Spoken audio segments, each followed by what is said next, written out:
Ladies and gentlemen, boys and girls, it's Diego with the beautiful Karina here in chilly northern Florida. It's a little cold today. I got my Clint Eastwood, whatever you want to call it, on. This is a gift that Karina purchased for me in Bogota, Colombia. I think in October of 2023. October, see, in October, No. November, December. It was in. It was just getting ready. We are getting ready to leave in December. In December, we're getting ready to leave Colombia, and I saw this hanging out. And I said, "Hey, that looks like Clint Eastwood. He wears that in his movies." So Karina bought it for me from. I think the man was from Ecuador. Ecuador No, was Colombiano. Okay, he's Colombian. Bud Garcia. Good afternoon, Diego and Karina from Washington State. Hang in there, Bud. We know you're waiting patiently to get this thing over with. Get your beautiful Thai prometida into the United States so you can get married. Not much longer. I know it's easy for me to say it, but you're going to get there. Okay? Miguel, hola, Diego, hola, Karina. What's going on, Miguel? How are you? Now, I mean, today was cold, guys. I had to turn the heat on a little bit. I mean, it was chilly. So, Karina's like, man, I'm cold. So today, I had to turn the heat on. I don't like to do that because we live in Florida, but it was cold. But I'm here for you. If you got any K-1 visa questions, remember, I'm not an immigration attorney. I don't work for USCIS. I don't work for the State Department. I don't give you any legal advice, guys, but I can help you get your K-1 visa or your green card or your B-2 visa or your spousal visa. Miguel, does the K-1 visa package and the adjustment of status package overlap at all with the documents? We will, yeah, you have. When you submit your green card application, you got to include your beneficiary's birth certificate. You got to include a copy of her biographic page of her passport or his passport. You got to include a copy of the K-1 visa. It's in the passport. When you go in, when the embassy puts a K-1 visa in your passport, you got to make a copy of that plus the biographic page of your beneficiary's passport and include that in the application for the green card. If you have a birth certificate in a foreign language, it's got to be translated into English. Okay, by a certified translator. If you're going through the process with the embassy in the Dominican Republic or in Colombia, you don't need a translator. You don't have to translate documents. But when you submit for the green card in the United States of America, you must have a translated, certified translation of your beneficiary's birth certificate if it's in a foreign language. Whatever language that might be. It could be in Thai, could be in Chinese, it could be in French or Spanish, okay? Bud Garcia, I got in touch with my senator and they sent me a privacy notice so they can hopefully help me out. Yeah, the first thing that a U.S. senator's staff is going to do if you ask them to help you with your K-1 visa package is you got to sign a disclosure document, a privacy notice that gives your senator or your senator's staff member permission to talk about your case with USCIS. Remember, your K-1 visa package is private and confidential, and it cannot be disclosed to anybody. The U.S. government protects your information, like your social security number and your beneficiary's name, her date of birth, your date of birth, where you live. All that information in the K-1 visa package is private and confidential. So if you turn over, that's why I don't like to have somebody use a private company to process your K-1 visa.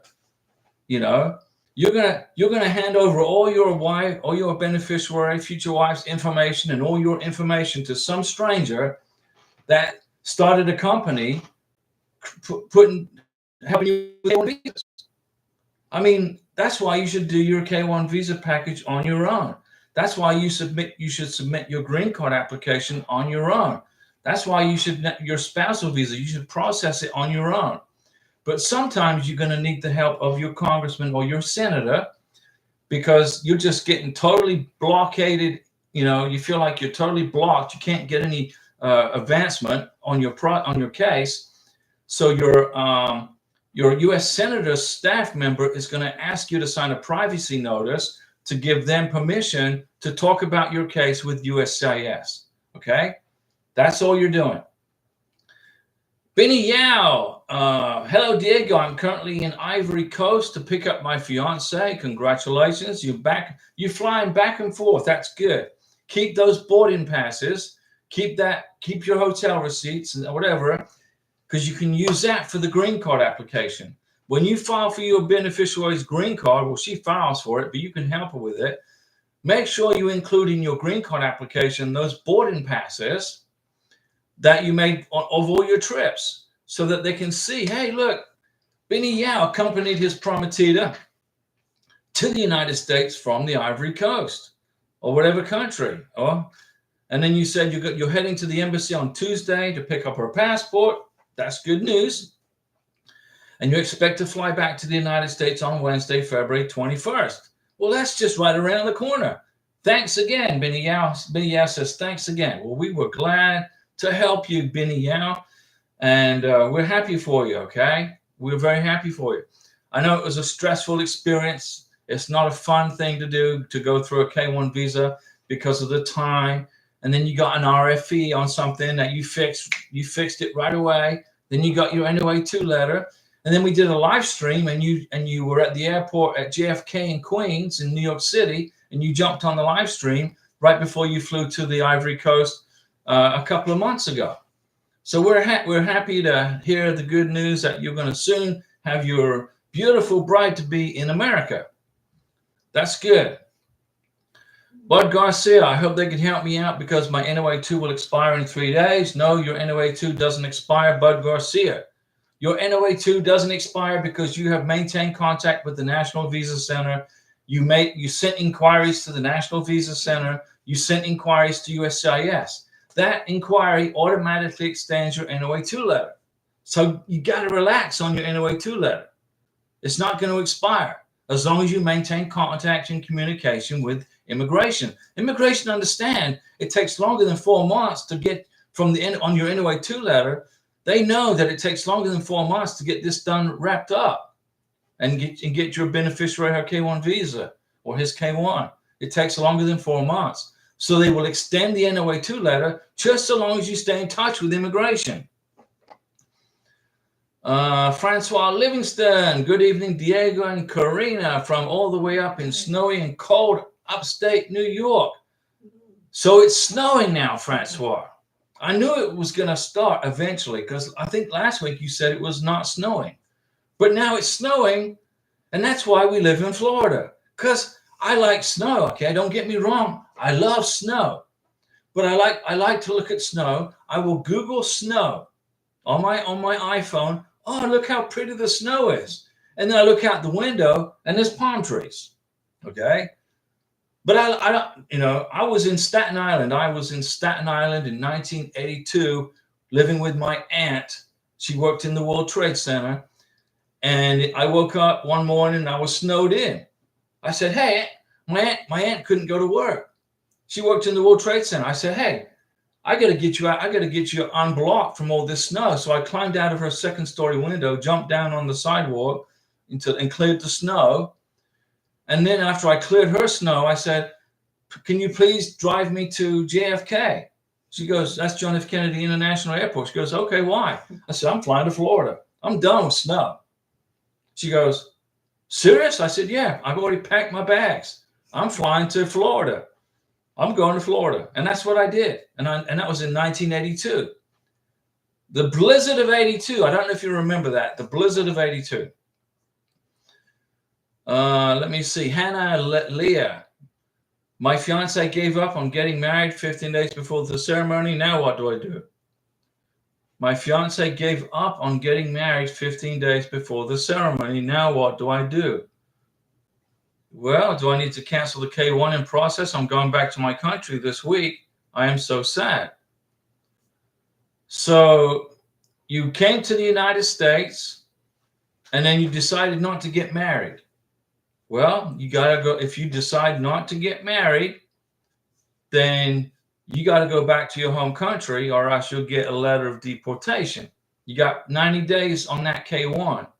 So and what I would do is have your sponsor write a letter to USCIS and say that you are withdrawing the K-1 because you're not getting married. Just send them a letter, include in the letter a copy of the NOA-1 letter, the NOA-2 letter, take a photocopy of the K-1 visa in the passport, a copy of the biographic page of your passport, and write a letter to USCIS at the service center who processed your NOA-2 letter and tell them what happened. So you're going back to my home country next week. I am so sad. Hannah Lee, I'm sorry to hear that. I'm very sorry to hear that. Your fiance gave up on getting married. So, and you were getting to get married in what, 2 weeks from now. Now what do I do? Well, you withdraw the visa. You don't cancel it, you withdraw the visa. There's a big difference between canceling and withdrawing. If you withdraw the visa, okay, you stand in good graces with immigration, and then that way you get a second chance. If you meet somebody else, you can do a second chance on a second K-1 visa, okay? But you got to withdraw the visa. You got to say it didn't work out and say that you have returned back to your home country, and that will protect you. That will protect you. That means you can do it. If you meet somebody else, you get a second chance, okay? Marcel MP, hi Diego and Karina. What's going on, Marcel? Bud Garcia, thanks for clearing that up. Yeah, Bud, your NOA-2 letter has been automatically extended past the 4 months window of time. It's been extended, okay? Because you sent inquiries to the NVC. The immigration folks are in control right now of your K-1 visa, not you. They're controlling it right here. So it's not your fault that the NOA-2 letter is expiring in 3 days. But it's not going to expire because you now made contact with your senator. You've made contact with the NVC. You've kept in touch with the USCIS. Your NOA-2 letter gets extended automatically. Francois Livingston, it looks like USCIS is working on July 2023 K-1 visas. No, they are, Francois. They're working on July. That's correct. On 2023, July 2023. So if you that's correct. Jason Holmes. Hi, Mr. Diego. This is Jason. Again, I asked you yesterday about did I make enough to sponsor. I bring home $2,200 and my young daughter gets a check. So total $3,200. Can I still claim her check as total income? If she's so you have a young daughter who gets a check, so that's income. Are you taxed on? Do you have to claim that on your tax return? So does your tax return show $3,200 a month? Do you get taxed on $3,200 a month? You know, it's income. You know, but what kind of income is it? If it's taxable income, there's no problem. Okay, even if it's not taxable, if it's not taxable income, depending on what it is, as long as it's not, SSI, then you're good. You can use it, but you're going to have to include that as your income on your tax return. Francois Livingston, I wish I could show you and Karina the snow we have today. Francois, that's okay. I'm good. I'm good. I remember snow in New York. I remember when I was in Staten Island and I couldn't even get out of my house. I was snowed in. I'm like, forget this. I was 19 years old? I flew to Florida and joined the Navy. I got out of there. Adolfo Sanchez. Hello, Diego. I finally got my interview in Juarez after 5 months. The average is 6 months, so you're under the average. Question, my fiance has a K2. Do I have to get a second email appointment? A second email appointment for the K2? No, it's all included. If you file, what you got to do, okay, is you got to submit a DS-160 for your beneficiary, and you got to submit a DS-160 for the K2 for your future stepchild. You got to pay a visa fee for your beneficiary, and you got to pay a visa fee for your future stepchild.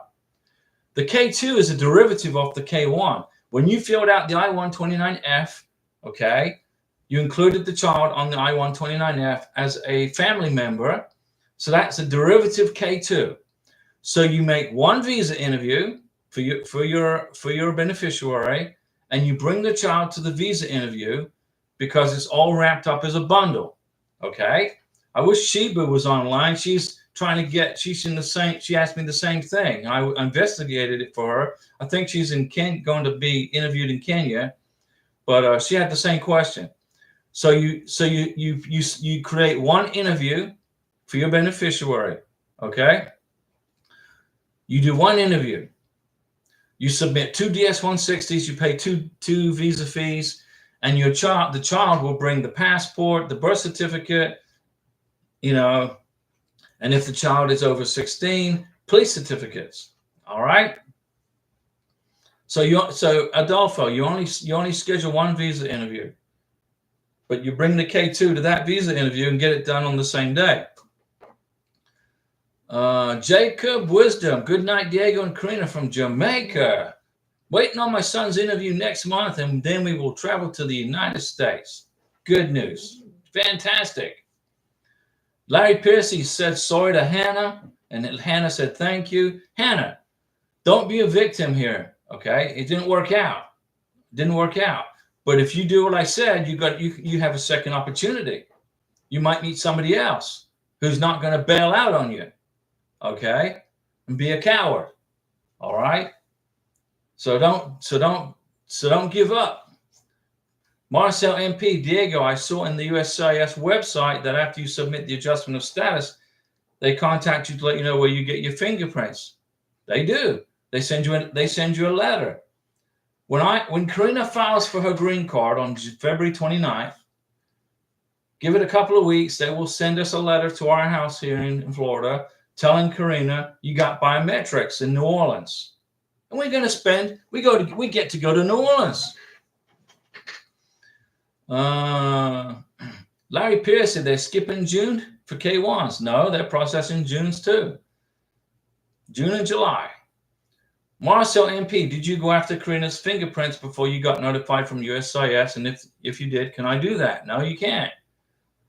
Karina's in America right now. We're going to send her green card application off on the February 29th. And then we're going to wait for the immigration folks in Chicago to send us a letter to tell us we got to go to New Orleans for her biometrics. Then we're going to go to New Orleans. Karina's going to get to see New Orleans. And we'll stop in Mississippi. Maybe we'll stop in Alabama and look at the USS Alabama.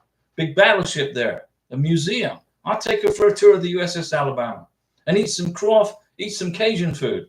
So she's going to travel from Florida to Mississippi, to Alabama, to Mississippi, to Louisiana, spend a weekend in New Orleans, and come back and we'll have a good old time.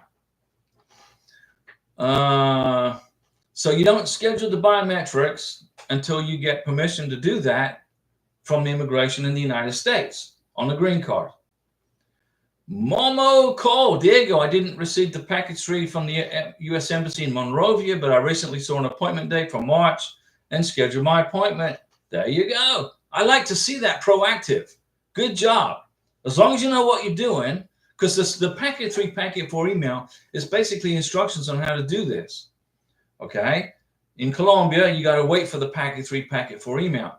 But if in Monrovia, apparently, all you got to do is just jump on there and get the appointment once you're after the ready status. Adolfo Sanchez, thank you so much. No problem, Adolfo. Momo Co, I did my medical exam already, but do you think I will be interviewed? What do you mean? Will you be interviewed? Yes, you scheduled your visa appointment. Did you pay the visa fee? Did you pay the $265? Did you submit the DS-160? You got to submit the DS-160. You got to pay the visa fee. If you don't do that, you won't get an interview. They'll send you back home. The U.S. government wants to get their pay. Their paycheck. They're $265, and they want to see the DS-160. They got to see that. That's the application for the K1. DS-260 is an application for a spousal visa. Don't get those two confused. Nelson Gooden, hey Diego, on my way out of the door to get married to my K1 beneficiary. Love of my life. You're on the way out. Good luck. Have a safe trip. Jason Holmes, thanks, bud. You're awesome for helping everyone with their questions and problems. Keep up the great work you do. Thanks again. No worries, Jason. We're hanging out, right? I get to hang out with you guys. You get to hang out with us. And we get to talk about life and K-1 visas and spousal visas and green cards and tourist visas. Larry Piercy, Bud's available. Hannah Lee, yes, I will talk to him to do that. I also need to notify USCIS. How do I send email or lockbox? I'm lost and don't know what to do. Hannah Lee, you gotta go get on a computer and type a letter that your sponsor is and you both together have agreed to withdraw the K-1 visa. Okay? And then you mail it to the USCIS service center, not to the lockbox. What service center processed your K-1 visa? Was it Texas? Was it California? Was it Nebraska? What service center, Hannah Lee, processed your K-1 visa? Okay. Tell me what that is. You write a computer letter. You write a letter on your computer and you print it to USCIS service center, wherever. We are withdrawing our K-1 visa. It's not working out for us, so we are going to withdraw our application. Okay. He signs it, you sign it, you date it, you get a copy of that. Get a copy of the NOA-1 letter, the NOA-2 letter. Make sure you got a copy of the K-1 visa in your passport, and you mail that off. You mail those copies off to the USCIS Service Center and say, "We are withdrawing our visa. It didn't work out." All right. Well, if you do that, you won't have any problems in the future if you meet somebody else. Okay. You could meet somebody else. Look, I met Karina, beautiful Karina, my beautiful wife. Okay, it didn't work out for me the first time. Oh well, woo-hoo-hoo, right? Don't be a victim. And here she is, my beautiful wife. Look at she got her. She said, "I'm wearing my Venezuelan hat," and she's wearing her Colombian T-shirt. I'm like, okay, that's all good. So Hannah Lee, it's not difficult. Don't unconfuse your mind, okay? I'm sorry this happened to you, but you got to get your head straight right now. Write a letter, withdraw the K-1, mail it to USCIS Service Center, include a copy, in Texas, so send it to Texas, write a letter, send it, "Dear USCIS Service Center, Texas. It didn't work out with us. We're withdrawing the K-1 visa. Here's a copy of my K-1. Here's a copy of the NOA-2 letter." You don't need the NOA-1 letter. "Here's a copy of the NOA-2 letter. And we apologize for any inconvenience this may have caused immigration." Right? The problem is for you guys, but you got to show kind of some empathy to immigration because they did a lot of work processing this paperwork for you. You sign it, you date it, you mail it to USCIS Texas. You keep a copy for your records and bring it back to your home country. Okay? Bring it back to your home country. And then you can include that. If you meet somebody else, the immigration's going to ask your sponsor, "Has your beneficiary been to the United States before?" Yes. "Has she been through a K-1 visa before?" Yes. And then you have the evidence of what happened in your hand, and you can include that in the second K-1 visa application. Immigration will look up the receipt number. They will see that you withdrew the K-1 visa voluntarily. There was no animosity. There was no problems. And you will get a second K-1 visa approved. Okay? Karina's right here. She's evidence of that. But you gotta keep immigration in the loop as to what's going on. And you don't email them. You don't call them. You write them a letter, and you keep a copy of the letter, and you send it certified mail. So you have evidence that you have withdrawn your case. Okay, then go back to your home country and look for a new person. Okay, don't give up. Marcel MP, got it. Thank you, Diego. Please make a video of your trip to New Orleans. Oh, we're going to do that. We're going to have a good time in New Orleans. I'll take you to the aquarium. We may take a riverboat cruise. And we're going to keep all the evidence of our trip to New Orleans. We're going to keep the receipts of the hotel. We're going to keep the receipts, take lots of pictures in New Orleans. And that's going to go in the package for her when I lift the conditions on her 2-year green card. Remember, you got to lift the conditions on the 2-year green card. This green card's only good for 2 years. So you got to keep collecting evidence that you guys are together for when you get your 10-year green card. This process does not end until you become an American citizen, ladies and gentlemen. Hannah Lay, yes, I feel so sad. We were together for 3 years with many trips. I had the tourist visa. I visit him a lot. My kids are here in K2, but I'll do what you told me. Thank you so much. Listen up, Hannah Lee. It wasn't supposed to be, okay? But you have a second opportunity. All right? You got a second opportunity to do this. So please don't feel sad, okay? It's not over. It's not over. Don't give up on this, okay? Hannah Lee, you both have to sign that letter. He has to do that. He has to do it. He's got to withdraw this case for you, okay? Because immigration is going to be looking for you in a year from now, 10 months from now. They're going to be looking for you. Where is she at? Right?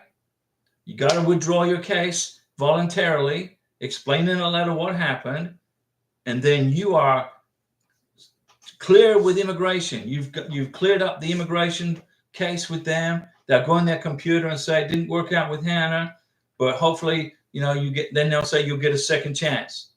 Okay, you got it.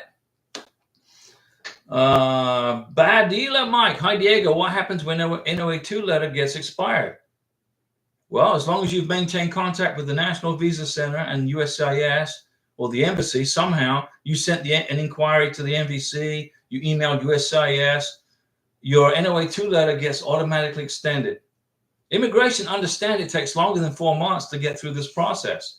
The NOA2 letter 4-month window of time is to keep you active and proactive. If you don't make contact with immigration, they'll think that you've given up and you've abandoned the visa. But if you send an NVC inquiry before your NOA2 letter expires, say, hey guys, I'm checking in. This is my beneficiary's case number, her date of birth. This is her passport number. What's the status on my case? They will send you back an email automatically. Okay? And that extends your NOA2 letter automatically. So as long as you did that, you're good. Larry Piercy, Diego, would you ask Hannah if she is okay money-wise? We can help if needed. Hannah's good, Larry. She's fine. Larry, Hannah's going to be all right. Okay, she's going to be okay. She's going to be just fine. There's lots of people in America that would love to marry Hannah. There's a lot of Americans that would love to be with her and her kids. She just got to find the right guy. And he's out there. And she can do it. I know. I got confidence in her. Lee Kirkula, Momo Cole, can you please tell me how long it takes for NVC to send you a visa application to the embassy in Monrovia? That's a good question. Hannah Lee, thank you for helping us all. Best wishes to you and Karina. Hannah, listen up. Don't stop watching the live streams, okay? Even though you're going to go back home, don't stop watching the live streams, because you're going to find somebody that wants to be with you. He's not a coward. He's not going to bail out like a big baby, okay? You're going to find somebody out there, and then you're going to need my help again. All right? I just helped you out big time here. I just saved you from a massive immigration headache. So as long as you follow what I told you to do, you're good to go. And then look for somebody else. I didn't give up, man. I got, I found Karina. I'm lucky. Look, I am so lucky to have her. Buena suerte para mí. Okay? I'm so lucky. I didn't let that other person totally victimize my life. I said, no, you go back home. Ciao. I'm happy as a clam. And Hannah Lee, you're gonna find somebody, okay? And I'm gonna help you with Karina go through this process again. and you will be happy with your family here in the United States. But don't give up. Don't give up. Let me see. Chris and Emil, rude YouTube commercials. Well, YouTube's got to pay for this. I mean, this channel is, I do this for free, guys, but YouTube's got to pay for it somehow. I mean, it's a lot of server space. Can you imagine how much memory is taken up just on this channel? And it doesn't cost me a dime to run it. And you get all this help. Chris and Emil, did you explain to Karina what happened? About what? Well, who, Hannah? Joe Adams, for a K1 visa, you don't need a welcome letter. Would just having a case number work? Depends on the country. Depends on the embassy. I didn't need an invoice number. I needed a case number, and I used the confirmation number off the DS-160 to schedule the interview. But I needed the welcome letter from the MVC to schedule the medical exam. When Karina went downtown in Bogota to schedule her medical exam, they said, "Where's your welcome letter from the MVC? And where's the list of travelers from the embassy?" I said, "I don't have that. What is that?" So Karina's calling me up saying, "I can't schedule my medical exam because I need the welcome letter." So I said, "Okay." I went online. I got the welcome letter. I emailed it to her, and she printed it. And then I got the list of travelers from the embassy. She printed it. Then she went back down to the medical office and scheduled her medical exam in Bogota with the welcome letter and the list of travelers. But that pertains to Colombia. That pertains to Colombia. Other countries have different processes, I'm sure. Jason Holmes, Mr. Diego, after I get married in June in the Philippines, I'm going to try to do the spousal visa myself without a lawyer. Well, you don't need a lawyer. It's easy to do. When the time comes, I hope I can ask you some questions if I have any problems. That's why we're here. Right, Jason? This YouTube channel is to give you help, whether it's a spousal visa, a K1, a green card application, or B2 tourist visa. I don't do anything else. That's it. I couldn't tell you how to process a work visa. I have no idea. Or a student visa. I couldn't tell you. I've got no clue. But I can write the book on K1 visas. I can write the book on spousal visas. I can write the book on how to apply for a green card and how to get a tourist visa. And I do it all here on the channel for what, an hour, 3 times a week. We get to hang out. Annie Persord. Good night, Mr. Diego and beautiful Karina. Isn't she beautiful, guys? We got approved on the 22nd of January. We didn't get my welcome letter yet as we're watching from Guyana.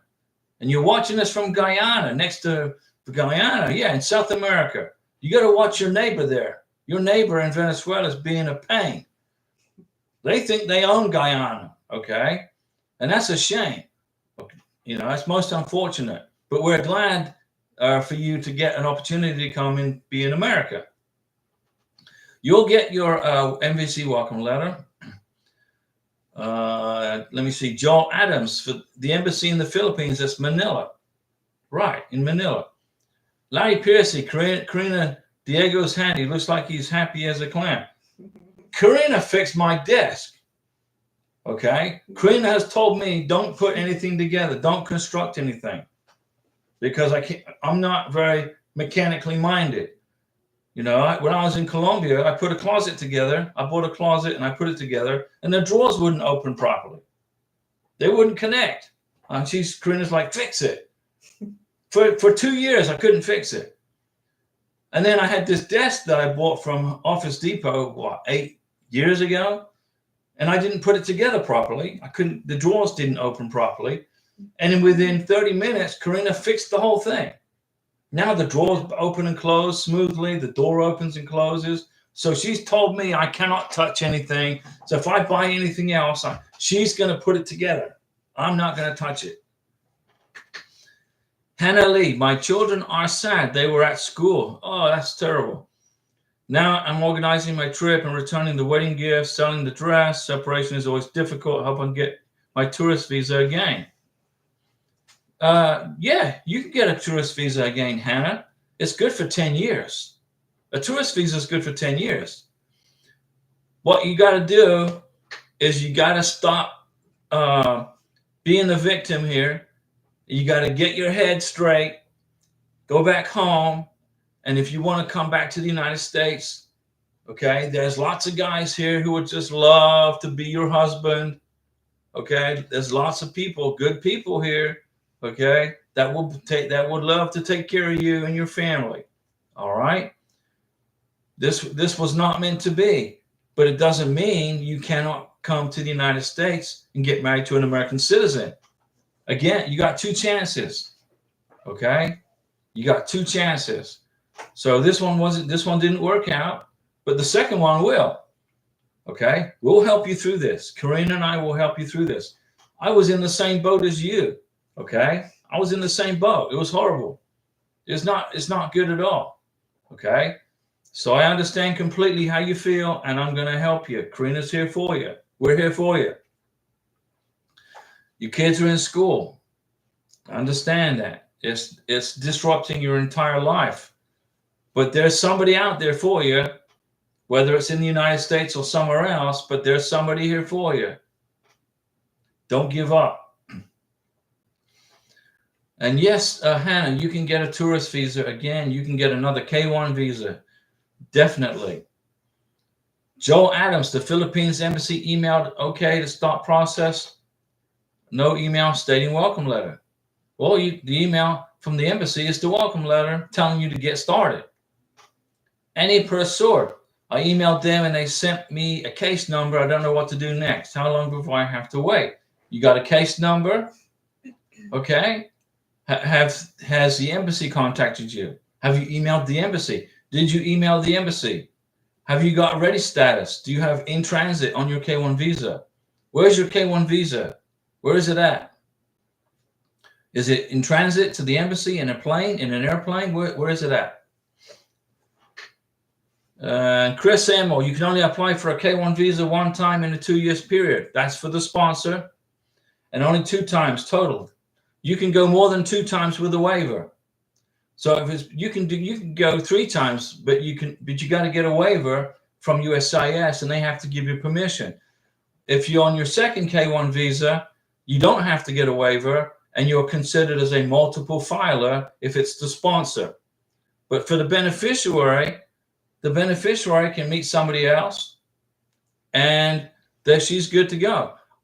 The sponsor has to wait 2 years. The sponsor becomes a multiple filer. The sponsor only has 2 chances without a waiver, not the beneficiary. The beneficiary has a second chance. That's correct. Let me see. Jason, thanks, bud. You're awesome. And Karina is awesome. Karina right here. Karina with a C. It's Karina with a K. Come on now. That's all good, though. Larry Piercy, you're busy making sure all the clams are happy. Karina's busy. She's staying busy. She's not, she's not going to go to work until she gets her green card. She's like anxious to get to work. So but we're waiting on her green card to get here. And we can't do that. Well, I'm not going to file for that till February 29th because I want to make sure I got a fantastic green card application. I guess got a few more things to wait for to come in the mail, a couple more bills to come in with her name on it, and that green card's out of here. It's on the way to Chicago. KJB, hey Diego, I asked this question yesterday, but got disconnected before getting your answer. So I'm sorry to hear that. My fiance and I have booked an interview in Sierra Leone for May, but my NOA 2 expires next month. If you have booked an interview in Sierra Leone, KJB, your NOA 2 letter has been extended automatically by the U.S. consul officer at the embassy in Sierra Leone to wherever that date is. Okay, so if you have an interview date in May, let me see here. If your interview date is in May of 2024, your NOA 2 letter is automatically extended to the date of your visa interview for K1. So put your feet up and relax and don't worry about your NOA 2 letter. It's been extended. Hannah Lee, thank you so much. Best wishes for you guys. Good weekend. Hannah Lee, we're here for you. If you want to come out and hang out with us and chat, We're here 3 times a week, okay? We'll help you. KJB, do I still need to keep in touch with the embassy to keep it active? No, you don't. But, you know, no, you're good. But I would send an email once a month and check in with them and just say, hey, I'm just checking in. Okay? But you don't have to. And per sword. So, no, the embassy didn't contact me as yet. I don't know where is my K1 visa. What should I do? Well, you should know what the status is on your visa. You got an NOA2 letter, right? The MVC should have told you what the status is, whether it's in transit or whether it's in ready status. That's what you got to look for. Go into, if you created an online account with USCIS, go into your online account and investigate it and see what, ask them for the status. You use your receipt number from your NOA2 letter. Got your receipt number, go into your online account and look up your status of your case. And it will tell you in transit, ready, or whatever. Larry Piercy, was your green card folders 3 or 5 inches? It was 3 inches, Larry. KJB, thank you. No worries. Beastone.org. Hey, Diego, I bought my fiance, my twins in the States on Tuesday. I remember that. They just asked her the address and she'll be staying, and that's it. Well, you put together a fantastic K1 visa package at the very beginning of your process. At the onset of your process, you put together a fantastic K1 visa package. So did I. But Karina's from Venezuela. Somebody's texting me here. My brother has sent me a text. I guess he's in Miami. He's going somewhere on vacation. He told me he drove to Naples, Florida, and then to Miami. I guess he just copied me because I did the same thing in January. So he had to do it. He just had to copy my route, but that's all right. He's a good. Larry, no problem. Chris and Emma, question. Is it okay if I send my birth certificate through scan or email to her? Sure, but a copy, a certified copy. Don't send your original birth certificate to your beneficiary. Are you trying to prove U.S. citizenship? Chris and Emma, are you trying to prove U.S. citizenship? Is this an American birth certificate you're talking about? Because you can send a certified copy through email or PDF. That's no problem. But your beneficiary has got to bring the original birth certificate to her visa interview, plus a certified copy, plus a translation, depending on the country. Colombia, Dominican Republic, you don't have to. If you're going through a K1 visa process in Colombia or the Dominican Republic, you don't have to translate any documents into English. But you do when you get to the United States and you apply for the green card. Then you have to translate documents into English. Chris and Emma, my regional.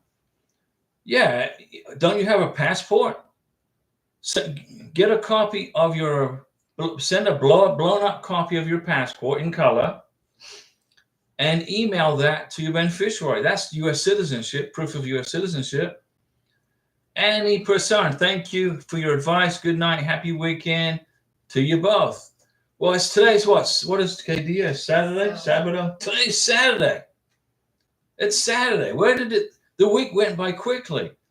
That's another week closer to Francois Livingston getting her NOA2 letter. That's a week closer. Denise Jefferson getting her a future husband in the United States and get the visa interview done. Everybody, I don't forget about you guys, okay? Chris and Emma, okay? No worries. Yeah, Chris and Emma. I gave Karina a blown up copy in color of my U.S. passport. I didn't bother with my birth certificate. U.S. citizenship was identified through my passport. You can't get a U.S. passport unless you're a U.S. citizen. Furious Ram. Hello, Diego. My fiance is in America. Woohoo! Great. From Morocco. So you went through the K1 visa process in Casablanca, right? Larry Piercy, Bud and I both are taking blood pressure medication thanks to USCIS. Well, if it helps keep you calm, then go ahead and do it. Chris and Emma, so no need to send her my birth certificate. No. Mr. Sponsor, Miss Sponsor, if you have a U.S. passport, send a copy of the biographic page in color, nice and big, so immigration can read it without having to put glasses on, and that will certify you as a U.S. citizen.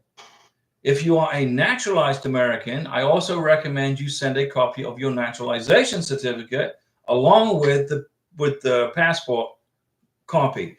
But if you are a full American, born and raised in the United States, if you're an American citizen, all you got to do is provide your passport as proof of citizenship. No birth certificates required, okay, for the sponsor. Now, the beneficiary, she must provide immigration with he must bring the original birth certificate to the visa interview at the embassy, plus a certified copy. You keep the original and you give immigration a certified copy of the birth certificate. It's that easy, right? You guys can do this. I know you can do this. And Karina always plans ahead, and she got me a glass of water because the last live stream I was choking.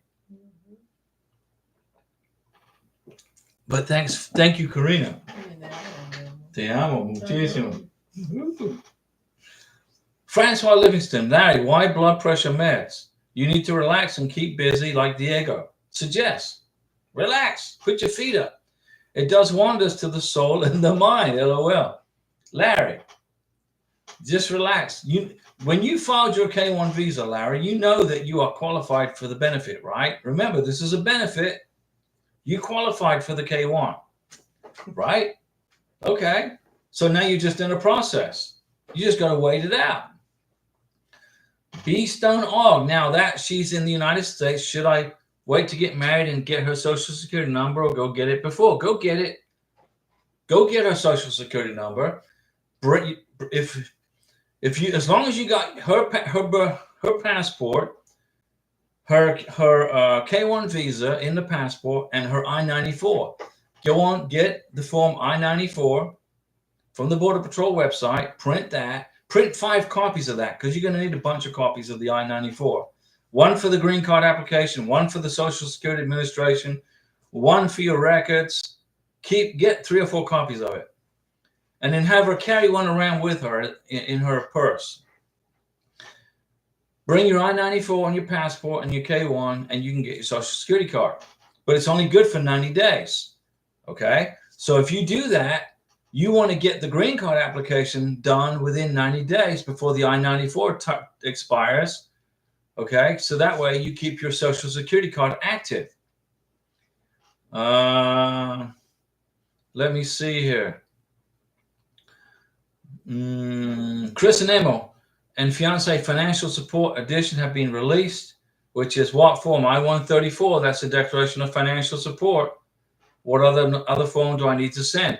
The I-134 must be the original I-134. You have to DHL it or FedEx it to your beneficiary. You got to complete the I-134 on your computer. Whatever you can't fill out with the computer, you can use a black ink pen, sign it in black ink and date it. Your beneficiary doesn't sign the I-134. Okay? Doesn't sign it. That must be the original form.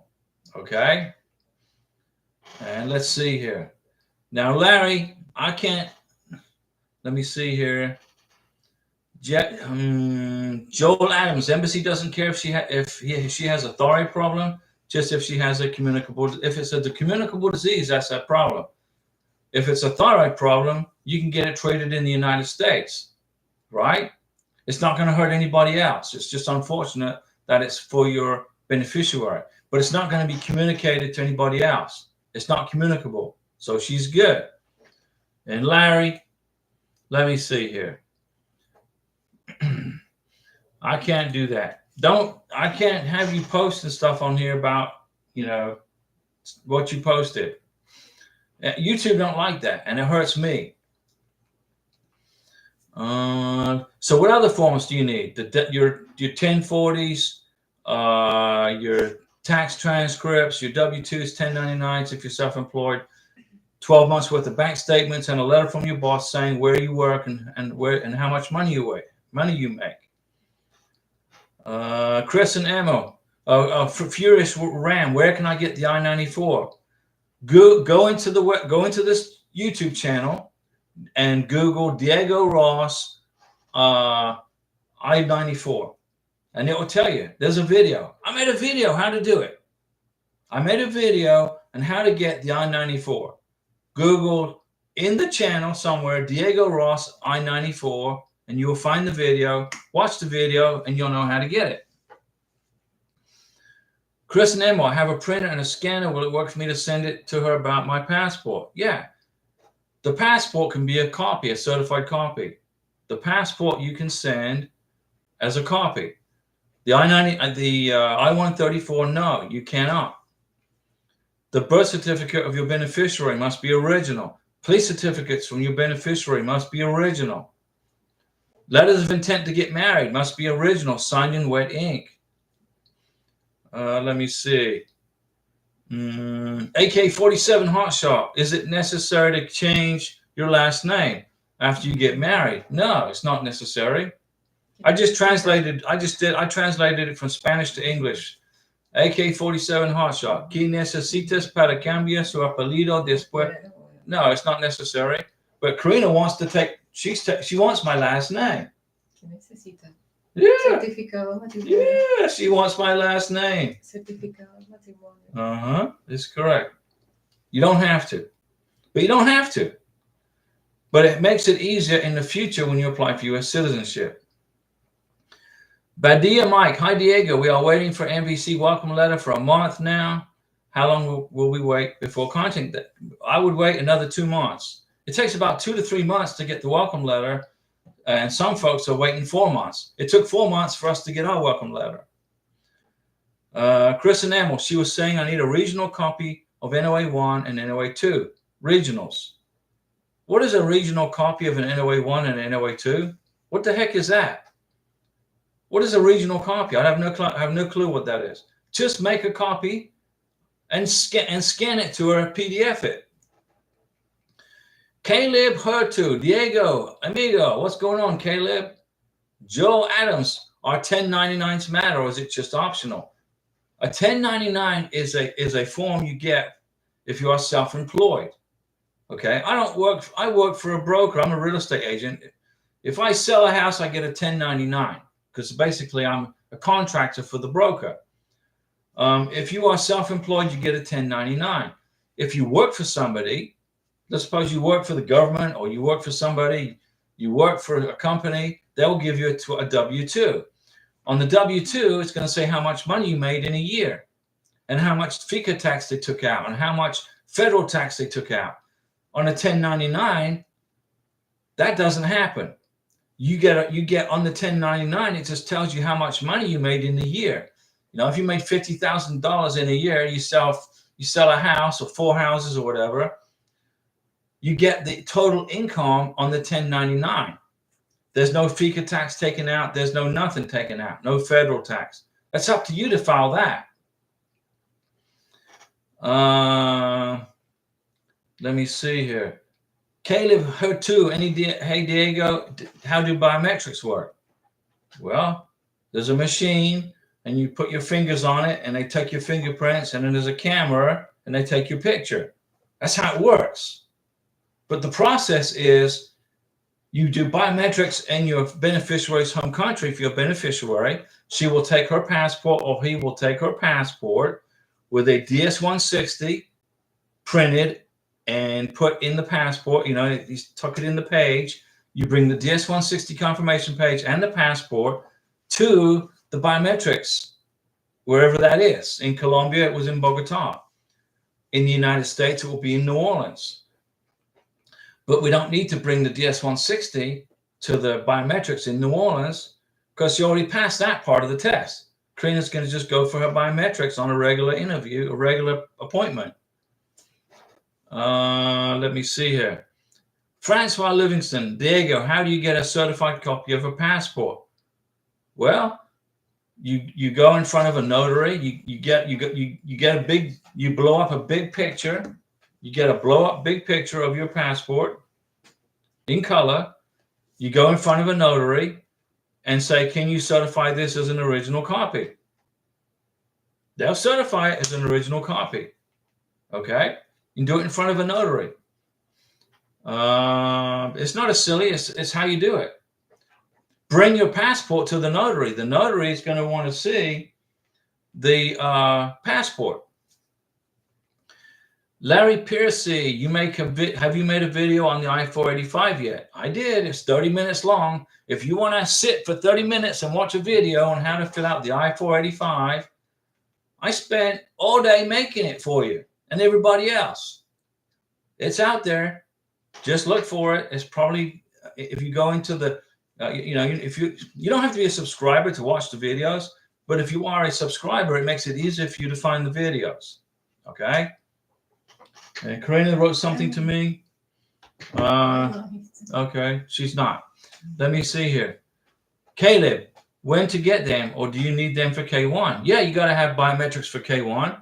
The embassy will tell you where to go to get the biometrics. When I paid Karina's K1 visa fee, $265, they sent me an email with a receipt, and then they sent me a calendar for the biometrics and for the schedule the visa interview. And I had 1 day for biometrics in November left, 1 day in November left for the visa interview. I took both those days, and then they sent me an email back automatically telling me the directions of the address of where the biometrics was and the address of where the embassy was. Well, we know where the embassy is. We live 20 minutes from it in Bogota, but that's how it works. K Messenger, hola Karina and Diego. Karina, usted es una milagro para Diego. You look great together. We completed another vaccine today. Ooh, chilling until medical exam next month. Be well, guys. Enjoy life. We are K Messenger, and you're in Mexico, right? You're in that town that I can't pronounce. You live in a city I can't pronounce in Mexico, and you're getting the vaccinations done. Paso. That'll save you a fortune in vaccinations in the United States. Joel Adams, I get a W-2 for employers and a 1099 for investments. There you go. Yeah, the bank. If you make a bunch of interest on your bank, or if you got, if you generate stocks, or if you get returns on stocks, you get a 1099. Furious Ram, hi Diego. Is there a time limit on when I have to submit the adjustment of status? No, there isn't. But get it done within 90 days. Get it done before the I-94 times out. If you do that, okay, then your beneficiary social security number will kick in.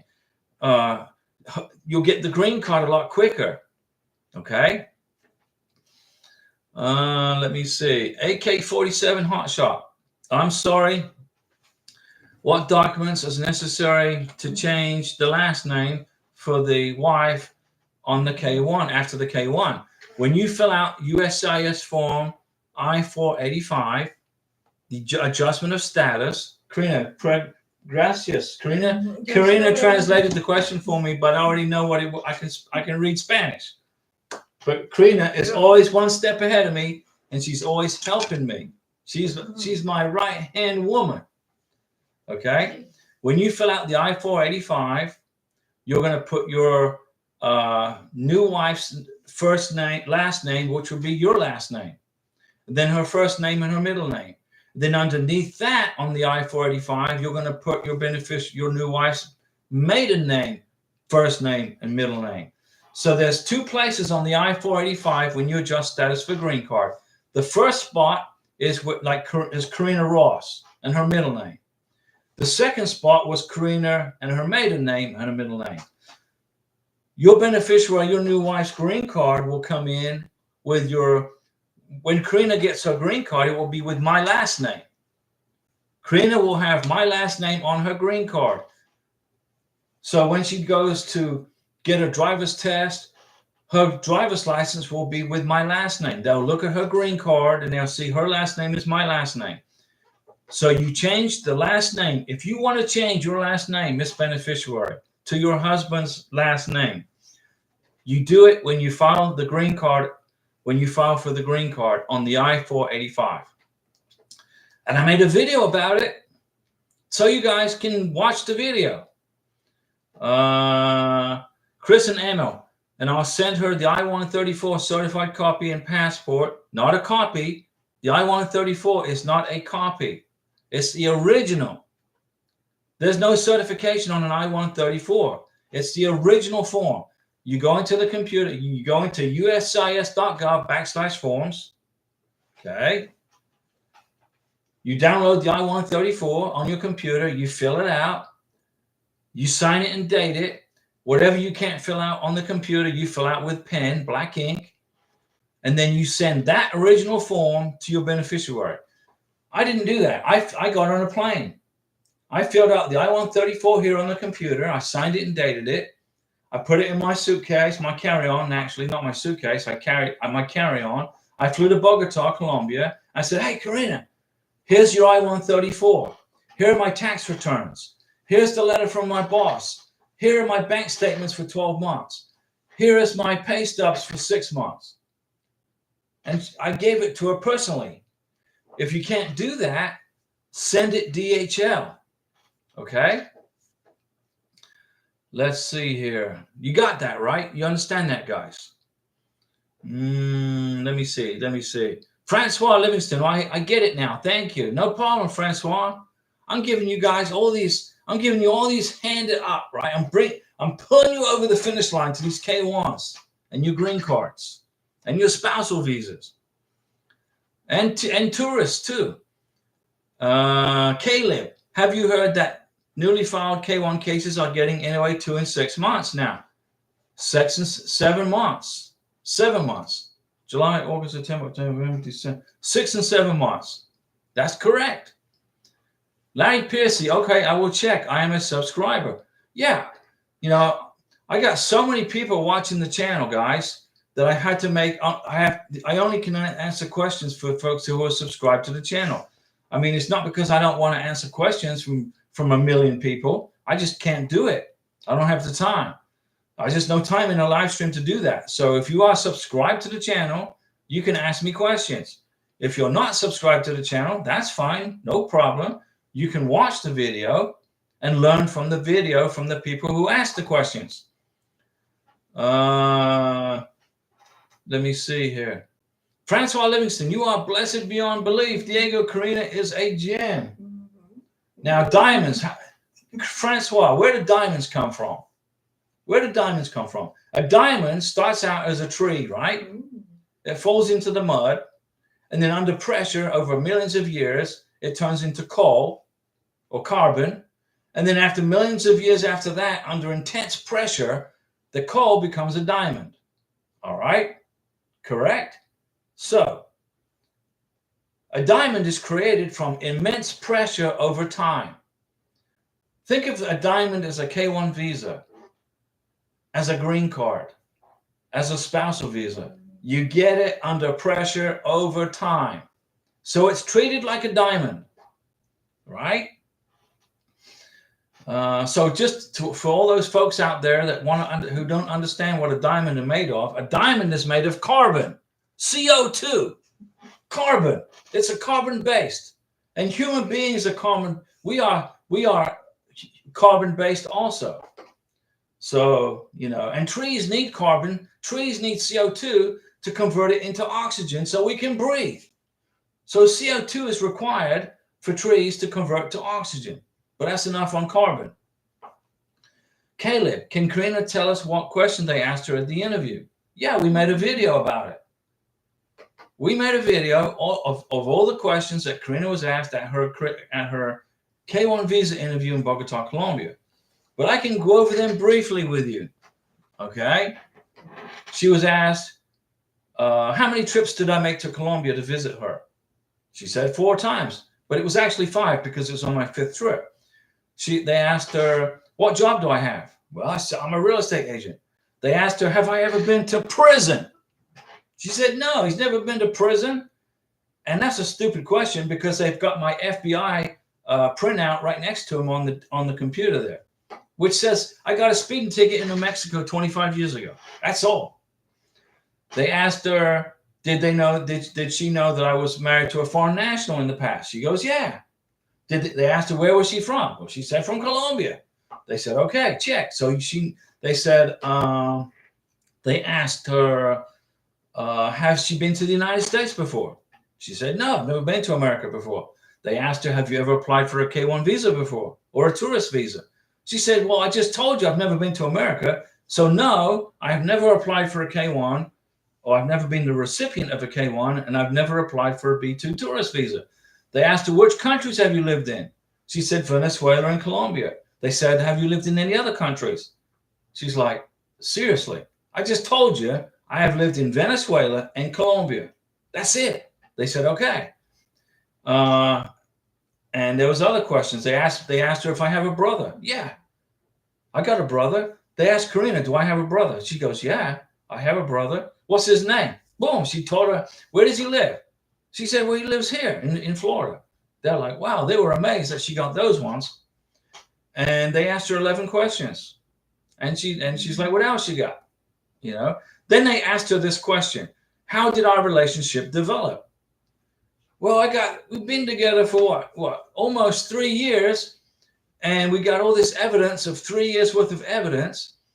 And she started to go into details about how we went on vacation to Cartagena. We went on vacation to Cucuta. We took a trip to Chowchi. We took a bus ride from Cucuta to Bogota. She tried to explain all this, and the immigration officer wouldn't let her finish. He said, oh, okay, you're good. No, you're good. Yeah. And she's like, okay, whatever. And her visa got approved. Chris and Emma, yes, I was told to not send it to DHL. It is better to send it UPS. DHL is an international courier service that USCIS used to ship your K-1 visa from, the MVC used to ship your K-1 visa from New Hampshire to the embassy. Karina's K-1 visa was shipped from the National Visa Center, okay, in New Hampshire to Bogota, Colombia via DHL. I have got no problems with DHL. Caleb, we are making diamonds now. Okay, that's right. Karina's my diamond. She's my jewel. Forever. Eternity. Caleb, see, Diego, I like the way you said that, man. Hey, you got it. Yeah, you know, the K-1 visa is a diamond. It was created over time under immense pressure. You survive the pressure, you get the diamond. You just got to wait out the time. It's not 1,000,000+ years. It could be a year or 2 years. But you get it at the end as long as you qualify for the benefit and you stay patient. Chris and Emil, diamonds are made of carbon, so they form as carbon atoms under a high temperature and pressure. They bond together to start growing crystals. Diamond is composed of the single element carbon. There you go, Chris. I think you've just basically put the scientific version out there. Thank you. Nadi Olisa, hi Diego, can my petitioner scan the I-134? No. And I printed out here, no. Instead of sending it through DHL, no. Nadi Olisa, you must have in your hand the original I-134 signed in black ink by your sponsor. Not a scanned copy, not a PDF, not a Xerox copy. He must send the original I-134 signed and dated in black ink to you via DHL, UPS, FedEx.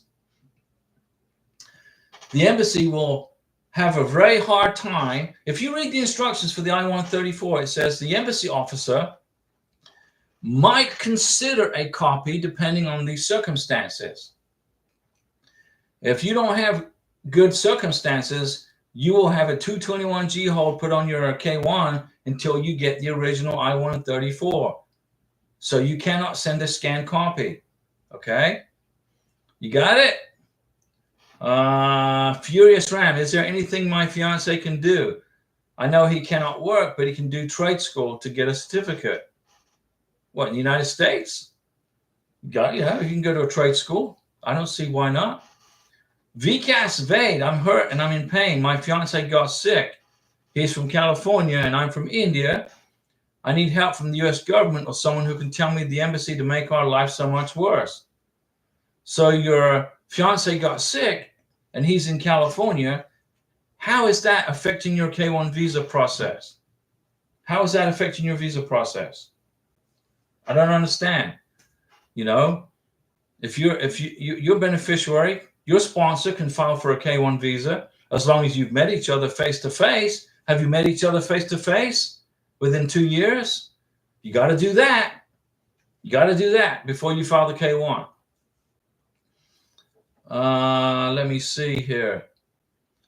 The U.S. government's not going to help you. VCAS VADE, they are not there to help you. You are there to be proactive. It is your responsibility. It is your sponsor's responsibility to put together a K-1 visa package that qualifies you for the K-1 visa benefit. It is not the U.S. government's responsibility to make that happen for you. You have to do it. Your sponsor has to do that. Okay, the U.S. government's not there their job is to adjudicate. Let me take a drink of water, guys. The U.S. government, the U.S. Embassy, the USCIS, they adjudicate the visa. If you pass the test, you get the visa. If you don't pass the test, they give you an opportunity to fix the problem. Let's see here.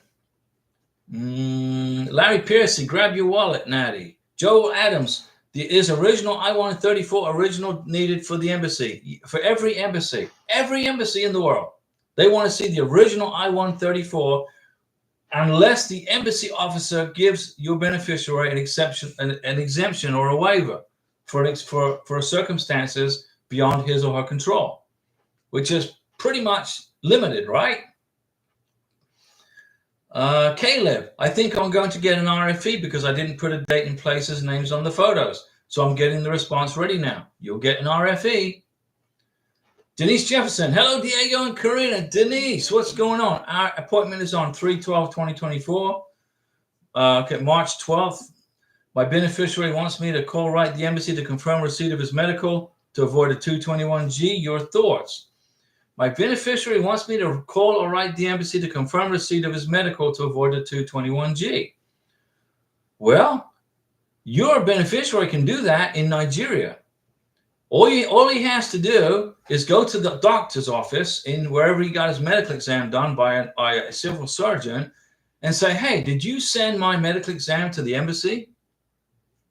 It's, I mean, you can do that if you want to, Denise, and I don't think it's a problem to do that, but you're going to have to identify yourself in the email as the sponsor. You're going to have to identify your beneficiary with his case number, date of birth, full name, passport number, and all that jazz. You can do that. It's no problem to do that. Okay. But it's easier for him just to go to the doctor's office in Lagos and say, hey, the physicians are not getting them there in time. Well, have your future husband go to the doctor's office and get on him and say, please, can you send my medical exam to the embassy on time? Make him do that. And you can't make him do that, but I recommend that he be proactive. If you understand that that's a problem in Nigeria, get him down, have him go to the doctor's office and do that.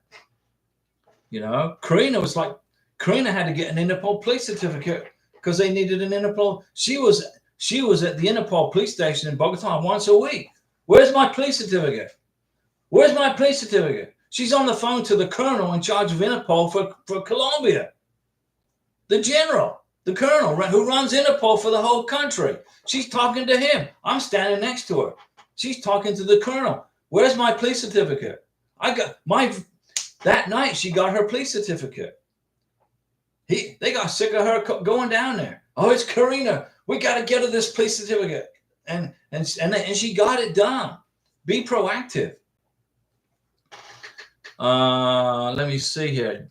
So that's what I would do, Denise. I'm trying to help you here, Denise. I want you to get this visa done without a 221G. Your future husband should go down to the hospital and ask them very nicely, please get my medical exam to the embassy on time. Maybe you could buy a big box of donuts or something. Bring a big box of donuts to the secretaries. Say, here's a box of donuts. Please get my medical exam to the embassy on time. Francois Livingston, look at you. Thank you for that super chat, Francois. It's very nice. We appreciate you guys. Cheers to Karina and Diego for their continuous dedication and helping so many people through their K1 visa journey. And then she got these little legs walking. Francois, we're here for you guys. We're here for you. I promised you in Bogota, Colombia. I promised you when we got married here in Florida, we were not going to leave you guys behind. There's a lot of YouTube channels out there. You know, they put their YouTube channels together and they tell everybody how long it takes to get their K1 and all this jazz, which is good. But as soon as they get their K1 visa, they disappear. Boom, their channel just goes off. It doesn't continue. Well, our channel, which is your channel, keeps going. Let me see. Nadi Olisa, aside the I-134, what other original documents should my petitioner send to me for the interview? That's it. Denise Jefferson, I missed that recommendation about the dates and names on the photos. We did not get an RFE, likely more important at the interview stage. If you don't get an RFE at USCIS, they're going to ask you at the interview, at the embassy interview, they're going to ask you. Caleb, did Karina get the request for the Interpol because she is from Venezuela? Yes.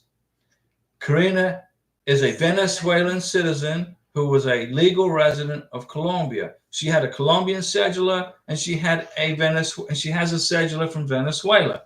If Karina was a resident solely in Venezuela, if Karina lived in Venezuela and then jumped on a bus and came to the embassy in Bogota for her visa interview, then she wouldn't have needed the Interpol police certificate. But because she was a legal resident of Colombia for almost 6 years, they threw that curveball at her. And she jumped right on it and hounded it. She got a 221G administrative hold. She got approved. Her visa was approved.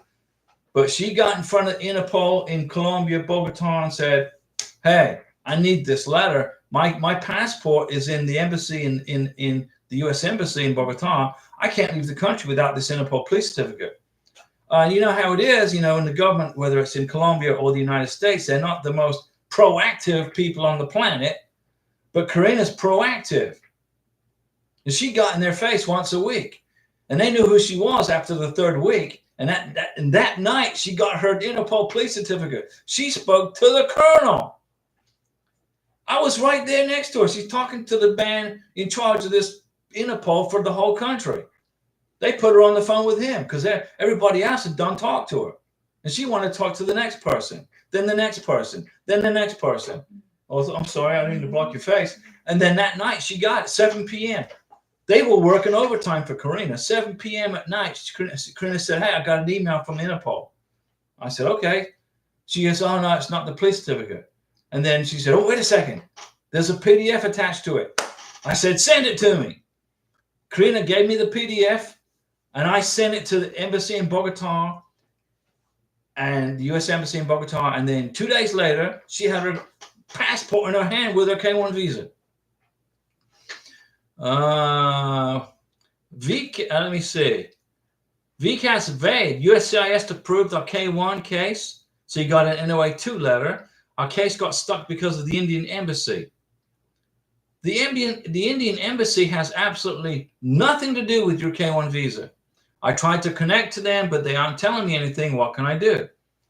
The Indian embassy has zero control over your K1 visa. The U.S. consulate in Mumbai, India, not the embassy in New Delhi, the U.S. consulate in Mumbai, India controls your K1 visa. The Indian embassy has got nothing to do with it. So how is your K1 visa tied up at the Indian embassy? The Indian embassy couldn't care less if you've gone through a K1 or not, and they have nothing to do with it. Denise Jefferson, the physicians are not getting them there in time. Denise, he lives in Owari, 9 hours away. Everything is financial challenge. I understand. I will have him call and verify that they have sent the report. It's better that the beneficiary makes the call to the doctor's office. Okay? The beneficiary makes the call, and I'm sorry that it's a 9-hour distance between the hit. I apologize. I should remember that. Okay? But your beneficiary needs to keep on calling the hospital. Did you mail it? Did you mail it? Did you mail it? And be nice about it. You know, he needs to be nice about it. Obviously, he's going to be nice about it. But you know, I learned you get more from honey and sugar than you do, you know, from, you know, being aggressive. Just be relaxed and be very nice and very calm. Denise Jefferson, well, look at you, man. We're going to be stacking up on Mountain Dew, and I'm going to get to take Karina to eat breakfast now at Hardee's tomorrow. Thank you, Denise, for that super chat. We appreciate you and Francois. Denise Jefferson says right here, the live tonight is invaluable. Thanks for your focus and direction on the areas that matter. No problem, Denise. Thank you, Karina, for support. We're here for you, Denise. We are here for you. We recognize that there are other things that you could be doing, but choose to help us. I could be selling a house right now. I could be doing a comparative market analysis on a neighborhood. There's other things I could be doing, but this is more important. Okay, your lives and, you know, your future with your sponsor and your beneficiary is far more important to me than selling a house. I can sell a house tomorrow. All right. So I consider this as some way for me to give back something to somebody for my opportunity to be an American citizen and to live in this great country and to be able to take care of my beautiful wife, Karina. You know, Karina's telling me, she'll say, I don't worry, you know, do a live stream. I say, yeah, okay. Karina's focus isn't on money. She couldn't care less about money. She grew up in Venezuela with nothing. And then she became somebody in Venezuela with her schooling and her college degree. And she put her life together. And then the communist government totally destroyed her life, totally wiped out her bank account, took away her job as a tax accountant, okay, in Venezuela. So she relocated to Colombia. She gave her mom her house. Mom, here's the keys to my house. This is for you. Money's not important to Karina. What's important to us is our love for each other, being together. Okay. If I lose a house sale because I'm doing a live stream, it's no big deal. Karina couldn't care less. Okay. But what I care about and what we care about is helping you guys. We want to help you. It's not easy doing this. The live stream's easy. What's difficult is going through this visa process with that U.S. government. Okay, the U.S. government is the Borg from Star Trek. They're the Borg. They are cold. They're heartless, and they assimilate. They don't care about whatever problem it is you have. All they do is adjudicate. All they do is yes and no, yes and no. And what I'm doing is I'm trying to get everybody on the yes column. Chris and Emil, scary busy interview. Francois Livingston, it's not little legs, it's 2 glasses for a toast. Well, I have terrible eyesight, Francois. I got to wear glasses, okay? So I was guessing what they were. And Karina knows what I said. They're doble vases, no pies. Mm-hmm. And Karina's laughing because she knew they were glasses for a toast, but I can't see it. So I guessed it. I didn't mean to offend you there, Francois. Thank you for the 2 toasts. And I'm going to give Francois a toast for her toast. Chris and Emma was talking to Denise. You're a woman right in the USA. You have a male coming to the USA. Okay, Chris. She is a lovely lady in the United States, bringing her future husband to live in the United States. Which last name after getting married? Explain how it works. Well, I'm pretty sure that Denise isn't going to take her husband's last name unless she wants to. Denise can take her husband's last name if she wants to. That's no problem. Caleb here too. How was Karina's experience at the customs when she arrived in Miami? It was easy. Our cat Tokyo got more questions than Karina did. The lady, the border patrol officer was more interested in our cat. Where's the vaccination documents? Did he have a physical? What kind of cat is he? I said he's a Colombian cat. He's Colombian. That's what kind of cat he is. Really? I said yes. I said, ma'am. I said, with all due respect, if you want to talk to our cat, he's Colombian. You got to talk in Spanish. She went, what? Are you serious? I said, yes. I said, Tokyo doesn't speak English. So if you got any questions for the cat, ask him in Spanish. And then she told us, well, just go. Welcome to America. No, she didn't even say that. She was just a pain in the rear, man. A total pain. You know? The cat. Seriously. Anyway, Tokyo is here, by the way. Where? I don't know. No, Is he in here? I don't know where he is. He's in the house somewhere. He's a house cat. Denise, thank you. And Denise, thank you for that super chat. We really appreciate that. And now Karina's going to get Hardy's breakfast and Mountain Dew. And I buy her the breakfast platter with sausage and then sometimes with bacon. Chris and Emma, she said I will need to send a copy of my birth certificate saying it's better than sorry situation. If the U.S. Embassy is telling your beneficiary to send a copy of your birth certificate, send a copy of your birth certificate. Okay? Every embassy's ran differently. In the U.S. Embassy in Colombia, they only needed my birth certificate. At the U.S. Embassy in Colombia, they only needed to see my passport. Larry Piercy, I wish people in here in this country had to live like Karina's had to experience. Me too. Karina went through, her life was just so difficult in Venezuela. No electricity, no water, no medical supplies, no, it was horrible when the communists took over. Before the communists took over, Karina was doing good. She loved Venezuela. She was there. I would have still married Karina. I would have been on a visa to Venezuela. We would have hung out in Caracas. We would have went to restaurants. We would have went and traveled around Venezuela. Either way, God's plan for us was to be together. God's plan for me was to be with Karina, and Karina's plan and God's plan for Karina was to be with me. This isn't a religious channel or a political channel, but that's it. That's in our lives. Your lives are, maybe a different path, but in our lives, God was putting us together. Okay. So Venezuela turned communist, and Karina gave the Venezuelan government her happy finger and relocated to Colombia. And thank goodness that she was there, because I was able to date her in Colombia. We dated for a long time. I lived with her for a long time, guys, in Bogota. Chris and Emma, get the birth certificate. If the embassy wants it, get it to them. Denise Jefferson, Karina, is very sweet to attend these live sessions with you. Yeah, we're a couple. When we get our information, we fall off the grid. When we get our information, we fall off the grid. You guys could actually disappear, but you are here with us. No, we're not going anywhere, Denise. There's a lot of YouTube channels out there. You watch them for 6-8 months, a year, which is good. I got no problem with that. It's good. Watch other channels, learn from other people. But when they get when they get married, suddenly they no longer post anything.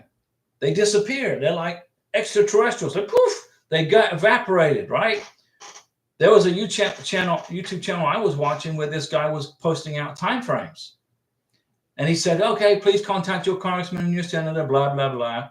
And then when he got his K-1 visa, he was gone. I'm like, okay, see you later, dude. I made a promise to you guys over a year ago I would never do that. I'm not going anywhere. Karina and I are here to help you guys get through this. Whether we're married, when she gets her green card, when she gets her 10-year green card, when she becomes a U.S. citizen, we're still going to be here for you guys. Caleb is laughing. Okay. Denise Jefferson is talking to Chris and Emma. My fiance has what I believe to be 2 last names. I will opt for the one that is easy to pronounce. Hey, high five, Denise Jefferson. There you go. Easy to pronounce. And he can keep the other two all to himself. Denise, I love that. Larry Piercy, my to-be wife is all about shopping. Larry, guess what came in the mail today? Karina's credit card from our joint bank account. Karina has her own credit card. So when we go shopping next, she's going to use her credit card. What does that do? That helps create a credit. That establishes credit for Karina. Karina's credit score right now is a fat 0. She has a fat 0 credit score right now. Guess what? Over the next time, every time we go shopping, Karina's going to use her credit card. When we go to Walmart and buy groceries, she's going to use her credit card. And I'm going to put mine away in my wallet. My credit score's way high enough. I don't have to worry about it. And Karina's going to create her credit score paso paso. Okay? Very important. So Larry, your future wife is from Thailand. You can take her shopping, man. Not breakfast. Your future Thai wife doesn't like breakfast. Karina's, I mean, she's already planning breakfast right now. Que mañana, que desayuno, que mañana. She's planning breakfast. I said, well, Denise just gave us a big super chat. We're going to Hardee's. We're going to have the big breakfast platter tomorrow at Hardee's, guys. And Karina's going to use her new credit card. So Denise, you are helping Karina establish her credit, believe it or not, from your super chat. We send respects to you also. Chris and Emma, sounds good, Denise. Sounds good, Denise. Larry Piercy, just don't get a tattoo, Denise. You know what? I mean, Karina has got 0 tattoos. And I'm so thankful for that. And she gets to drive on the wrong side of the road. Denise Jefferson, Diego, if you add Karina as an authorized user on your existing card, her score will almost register immediately. Well, I didn't know that. Today we learned something from Denise. So Karina, your credit score has started to kick in already. Great news. Thanks for that info, Denise. Chris and Emil, this is a long live stream. Chris and Emil, if you're bored, go do something else. Go watch the Flintstones or something. If you're bored, I mean, if it's a long live stream, you know, if you're getting tired of it, you know, tell me to log off and I'll switch it off and I'll make dinner. I'm going to make dinner tonight. It's my turn to make dinner tonight. Es mi turno preparando cena en la noche. Karina wants to try out. Remember, I had a cooking channel on YouTube. And then it went to a Tours Around Colombia channel. And now I got rid of all the cooking videos. And now it's about K1 visas, Korean cards, and tourist visas and spousal visas. And Caleb wants me to hang out. Okay, 5 more minutes, okay? Natty Olisa, what am I going to make? Well, Karina wanted me to make spaghetti with meatballs. But what I'm going to make is I'm going to make meatballs in salsa and put them in these big bread sandwiches with French fries and a pickle. I'm going to bypass the spaghetti because it's late. If I eat spaghetti this late, you know, it's going to sit in my stomach. So I'm going to make meatball sandwiches like you get at Subway, like you get in Subway. Let me see. Denise, I think Chris means that you guys are hanging tough tonight. We hang tough every night. Karina survived Venezuela. And then she survived living in a strange country, which was Colombia. Colombia is not her home country. Venezuela is her country. But she got the heck out of Venezuela because the place sucks. Okay? The people don't. It's the government that we don't like. And Karina survived in Colombia. Well, I'm taking care of her now, man. She's in good hands with me. And Larry says, go shopping, Chris. And Badia Mike, thank you so much. Diego, Chris, and Emma. What are those things? They're like little red things on there. And Caleb, Quiero, I want. Okay. Nady Olis, sounds interesting. Merci beaucoup from Badia Mike and Larry Piercy. Diego, I need your cooking videos. I deleted them. Poof, they're gone. And YouTube says once you delete a video, it's gone forever. Well, ciao, videos, they're gone. But all the information's up here. Chris and Emo drinking coffee and eating popcorn. Hey, I'm gonna put together a coffee distribution company. What do you think?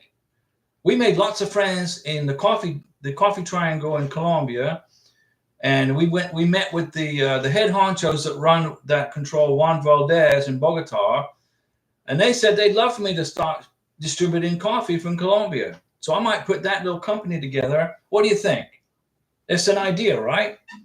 So I'm gonna come up with a name and create a coffee company and work with Colombian coffee. I mean, we got lots of friends in Colombia, but Colombia actually wasn't the origination of coffee. Coffee originated in Venezuela, in South America now.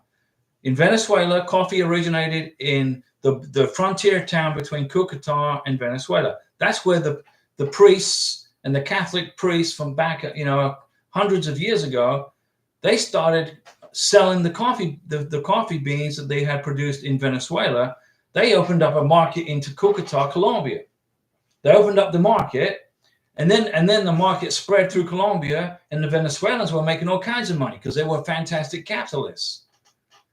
There's lots of capitalists in Venezuela right now who left Venezuela, and they've relocated to Colombia, Brazil, Chile, Argentina, Panama, Belize, United States, because capitalism and communism is like putting oil and water together. They don't mix. Okay, but coffee originated in South America as a marketable product in Venezuela. And Larry says, look for the cooking videos. They're gone, man. They're gone. YouTube has destroyed them. Linda Gibbs, hi Diego and Karina. It's nice seeing you guys together. Congratulations. I have a question. You get the last question. When my fiance and I get married and apply for the adjustment of status, is there a charge for all K1 and K2? Yes. When you apply for your green card, Linda, it's going to cost you right now $1,125. You are also going to apply for a green card for your child under the K2. That's going to cost you $1,125. You're going to write two separate checks, one for you, Miss Beneficiary, or your sponsor will write the checks. One for the green card for you, the Miss Beneficiary, and one for the green card for the child on the K2. You're going to put two green card packages together. You're going to fill out two I-485s. You're going to fill out two I-864s. You're going to put two green card packages together like this, and then you're going to combine them into one big UPS, FedEx, courier, and you're going to mail them to wherever it is you live, to the address. Did that answer your question, Linda? Did you understand what I just said? Two green card applications for two people, K1, K2. Doesn't matter how old the child is. If the child is a week old, 6 months old, 18, 19 years old, 10 years old, there's a separate green card application per child. If you got 3 kids and a beneficiary, you're going to fill out 4 green card applications and pay 4 green card fees and biometrics. $1,125 as of February 17th, 2024 for a green card application and biometrics. But that price goes up on April 1st. Okay? VCAS Veda, I'm trying to understand where should I contact my embassy or USCIS government. But they are approved our K1. They sent our application to Delhi. So who's going to be responsible? They didn't send your application to Delhi. They sent your application to Mumbai, the consulate. The U.S. Embassy in New Delhi, does not process K1 visas. And USCIS doesn't mail out K1 visas to embassies. The National Visa Center. The National Visa Center sent your K1 visa package to Mumbai, India, the consulate. You got to get in touch with the consulate in Mumbai and ask them where the heck is your K1 visa package. Okay? You got it? If you can't do that, get somebody like your sponsor's U.S. Senator to help you. Linda said, yes, thank you. Larry says, can I work for you? Larry, I'm going to set up a coffee distribution company because we got friends in Colombia. It's going to help the Colombian economy. It's going to help the U.S. economy. And it gives me something to do besides, hang out with you guys, which I'd much rather do. Karina's going to start her cake company. She's going to create her cake company, but we're waiting on the green card. And with that, I'm going to go make dinner, guys. I got to eat something. Larry says I speak Spanish. Well, very good. So do I. See you guys on, what's today? Saturday? Monday night, guys. See you on Monday. And hold on a second. Chris and Emil, you think they will bring back embassy to Iraq since it was destroyed almost 20 years ago? The U.S. embassy in Iraq wasn't destroyed. The U.S. embassy in Iran was basically destroyed. But they rebuilt a new embassy in Iraq that cost us billions of dollars. And it's probably the most expensive embassy ever made by the U.S. government under the Bush administration. And I think they're still constructing it today, like roadwork construction in Florida is never ending. And we will see you guys on Monday at 6 p.m. Central Time. Good night, Francois. Good night, Denise.